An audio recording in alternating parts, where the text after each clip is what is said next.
What do they even call it, a gynecologist? Guys don't even have vaginas. It's one of life's great mysteries, I suppose.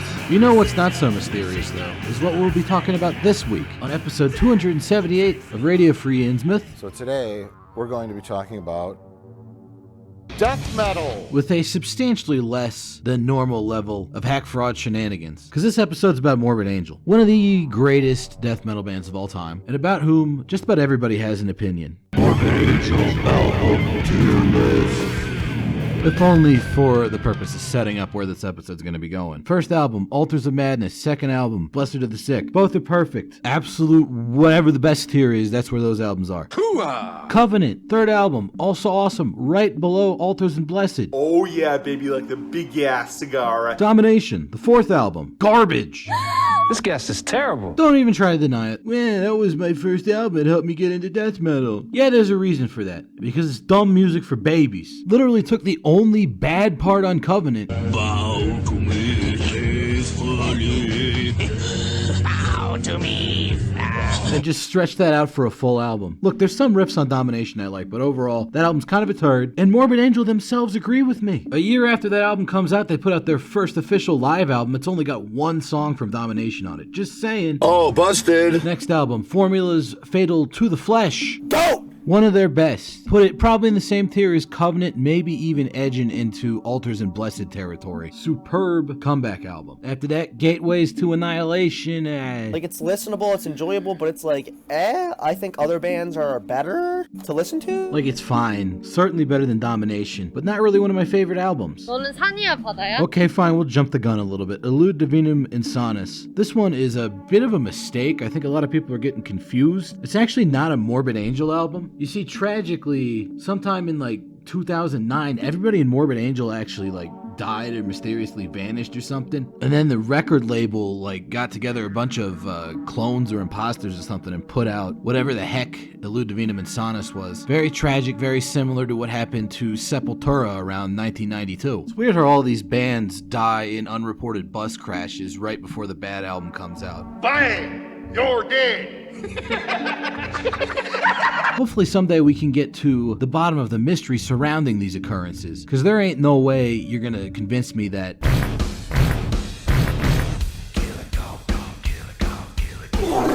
was actually a Morbid Angel album. I mean, come on. But we skipped one there. And that album that we skipped is actually going to be the focus of this episode. Because prior to Illud Divinum Insanus dropping, for a sizable portion of the community, the 8th Morbid Angel album, Heretic, was the This Entire Band Died in a Bus Crash album. Not me though, honestly. It's one of my favorites. I'd put it right up there next to Covenant and substantially above Gateways to Annihilation. 아니 촬영됐던 거 하다 보면은 I'm serious. Like I said, I don't hate Gateways to Annihilation, but there's just something about that album that rubs me the wrong way. It's like even the fast parts somehow end up sounding slow and downright sleep-inducing. I think this is a function of two factors. One being the production, which I don't like at all. The drums are just way too clean sounding and also way too far back in the mix. Doesn't have that same relentless feel that Morbid Angel's famous for. And two, the guitar riffs themselves are just kind of simple and groove-laden, but not in a good way, in a way that just doesn't fit Morbid Angel at all for me. The Prince of Darkness and Lord of Flies himself agrees with me, by the way.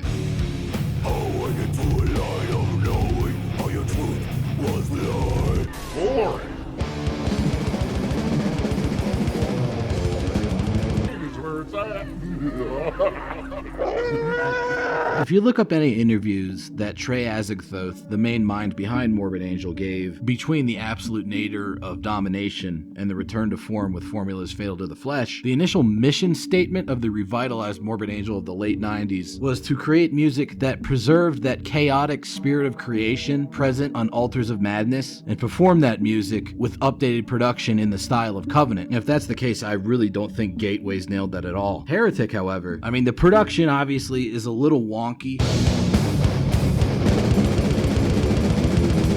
It's it's stylistically designed to be that way, and you can't undo that, but we can diminish the effects of it. However, I'd argue it preserves that chaotic, Azagthothian death metal feeling much more effectively than Gateways does, with that super dense, humid guitar tone being a point of contention for some people. I kind of like it. Drum production, however, A+. However, where this album really shines is with the songwriting, which is probably the most experimental and strange Morbid Angel ever got. Experimental in a good way, not... Jeez, dude. In terms of riff writing, this album is chaotic and bizarre right from the opening track. That being this vaguely Middle Eastern sounding behemoth entitled Cleansed in Pestilence, Blade of Elohim, which despite being very chaotic sounding is also very musically well thought out, as evidenced by how effectively this cleverly written counterpoint riff bounces off of it. Like Gateways, this album does feature a lot of slow and mid-paced riffs. However, they're a lot less What's up, your panther? on this album and a lot more just kind of weird, lurching, Lovecraftian abominations. Very much in fitting with the atmosphere they're going for. Also got a lot of those cool, very unique sounding Triassic squawky noises you just heard. And they tend to unfold in very interesting and atmospheric ways, as you're hearing in this sequence right now, building up to an absolute beast of a breakdown riff.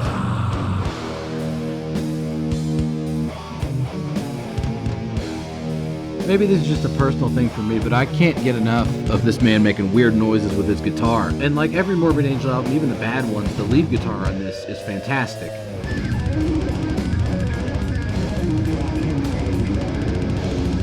Whole lot of weird neo-psychedelic outer space experimentation exploration type shit. And I'm here for it. Fuck you. Perhaps the most experimental aspect of this album is its emphasis on a twin guitar attack. And I'm not talking just regular old harmonized riffs or two guitarists trading back and forth solos. Trey Azagthot's the only guitarist on this album, with one exception that we'll get to eventually. I'm talking about authentic Baroque style, two hands on the harpsichord level simultaneous counterpoint.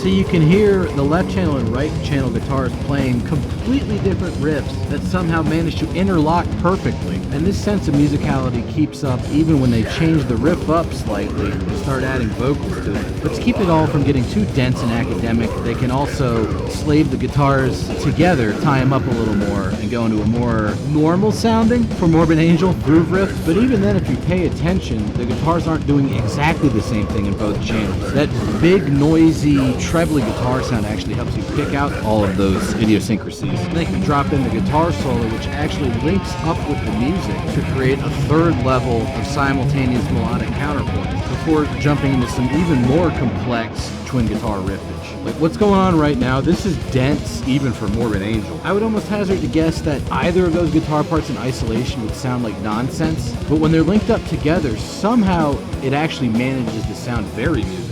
And then it jumps into this variation of that opening main riff of the song. Really gives a sense of closure and structuralism to what would otherwise be very chaotic music. Trey Azagthoth, since at least Blessed Are the Sick, if not earlier, has always maintained that he's pretty heavily influenced by classical music, and you can definitely hear that with how densely composed this album is. A lot of the more complex songs almost end up sounding like an evil waltz. Fittingly enough, since the construction of the modern drum kit as we know it today began with the waltz, way back in the times of Johann Strauss. And Pete Sandoval's drumming is very classically inclined on this album, utilizing all sorts of bombastic tricks to lock in very much with the different movements of the guitar. In fact, this might be my favorite performance from him on a technical level. And the production job, whilst not being, maybe attuned to everybody's standards, is perfectly calibrated to show off how complex Pete's drumming is. Certainly more so than the rather dull click and thud sound they had on Gateways to Annihilation. Here going into more of a simple groove riff, which shows off another very unique attribute of this album, that being the double vocal attack, almost deicide-esque. The shriekier vocals are actually Trey Azagthoth himself, the more standard death metal vocals, the low-pitched ones being done by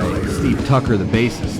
And again, I would probably rate this as my favorite performance from him as well. And of course the solos are always sick as fuck. It's not all these super complex death metal waltz with a really dense guitar playing on this album, however. There are simpler songs, many of which, like that Blade of Elohim song from earlier, often have sort of a Middle Eastern cast to the riffing. I'd almost call it a much better version of what early 2000s Behemoth was trying to do.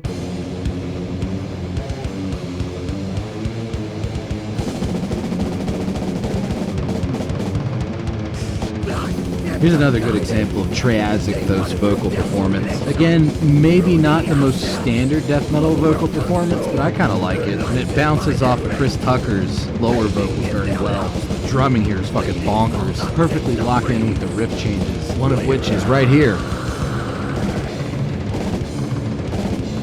Check out that massive cascade of tom fills and blast beats. Perfect stuff. Here's another really good example of Trey and Steve's vocals working together in tandem, much like those great tandem guitar riffs from earlier. I don't know, man, maybe it's the production, maybe it's the riffs being a little too confusing for lower IQ death metal listeners, but I honestly don't understand how you could be into death metal and not enjoy this album. But for years and years, people have shat on it. One of the main complaints a lot of people seem to have is the large number of interludes and weird little experimental tracks that kind of dot this album's runtime. Let's examine that a little more closely, because it's really nothing even approaching the kind of interlude stuff you'd get on like the third Pestilence album or something. One of the interludes, entitled Abyssus, is only 1 minute and 31 seconds long. Basically, Trey screwing around with guitar ambience. I would say it's pretty inoffensive and fits with the overall cosmic theming of the album. There's a couple other interludes, like Memories of the Past, that kind of see him messing around with some dungeon synth style sonic textures. That's kind of been a component of Morbid Angel's music since at least Blessed Are the Sick, so honestly, I don't really have a problem with it, especially since they're all pretty short and fairly well done. Then you got one towards the end of the album entitled Drum Check, that's just a drum solo from Pete, and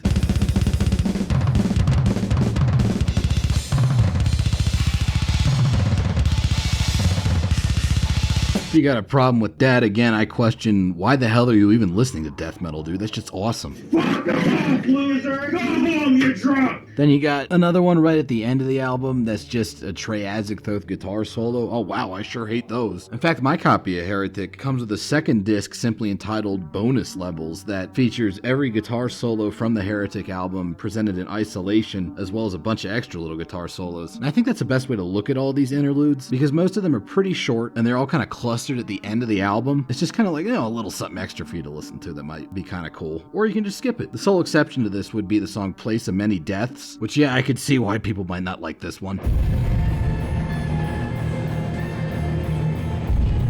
It's smack dab in the middle of the album. It's 4 minutes long. It kind of clogs everything up. It's sort of cool, depending on how you listen to it. It's almost sort of like a proto-Portal thing. But yeah, it's a little too noisy for me. Just a little bit too long, and there's way too much of that fucking noise you hear on Gordon Ramsay whenever somebody fucks up cooking. Yeah, I usually skip this song. But think about it. Think about it! That's like the one bad one. And more importantly, there's still like 8 full songs on the album, totaling 37 minutes out of its 54-minute runtime. So you only got like 15-ish minutes of these interludes. The rest of it is like, yeah, that's basically an album. Calm down, the interludes aren't that bad at all. Stop, don't come back. Plus, once you get through Place of Many Deaths, you get into perhaps the best song on the album, that being God of Our Own Divinity.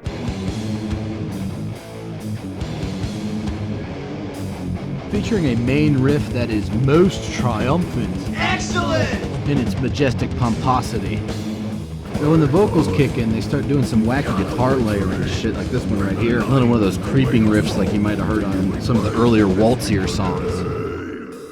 And a cool little transition riff, again showing off Pete Sandoval's talent for locking these very complex drum beats into Triazic-Thos constantly shifting guitar work into a fantastic blast beat section before everything gets massively turned around again for a very heavy groove drone riff that doesn't groove so much as it oozes. It's about as far removed from the dull thudding of Gateways to Annihilation as you can get. And it's got cool triassic guitar squawking noises, which I always appreciate. This section right here, another little transition bit, not so much riffs as it is just pure songwriting, leading into my personal favorite riff of the album. The absolute perfection of that evil waltzing style they were going for, and even a transcendence over that style into something that I don't even know, man. Literally haven't heard any other riff like this before. It's like if Angelic Process decided to become a death metal band. Utterly unique sounding stuff, gives off this emotion that I don't even know how to describe. It's like it's coming from another dimension, color out of space shit.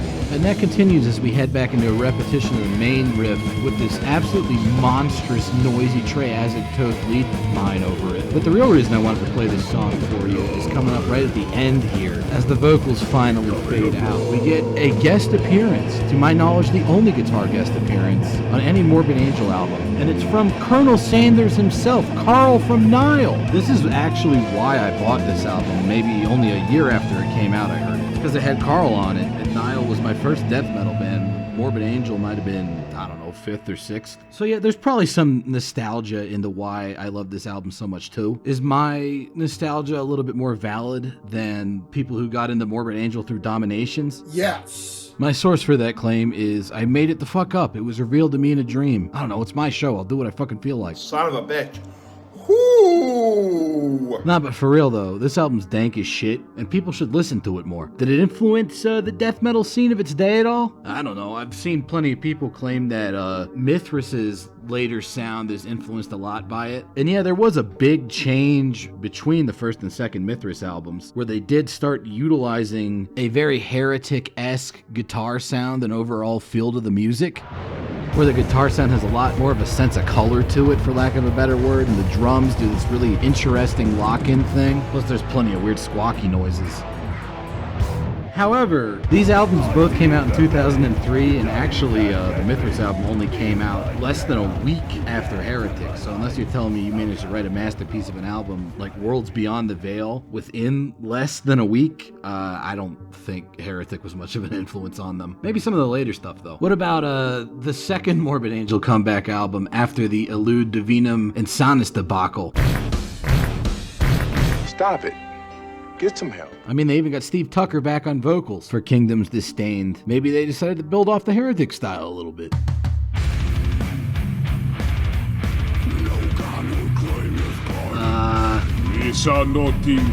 Nah, dude, this mostly just sounds like a follow-up to Gateways. It has a little bit of that weird double guitar stuff, but nothing like what was going on in Heretic. Damn shame. Maybe they were listening to the negative press Heretic got. I don't know. But you shouldn't listen to any of that negative press, because as I've hopefully adequately demonstrated, Heretic, awesome fucking album. And that's all I got to say about that. Thanks for watching or listening or whatever you did, and I'll see you next time. Bye-bye. I own my troll. You'll never be as awesome as me.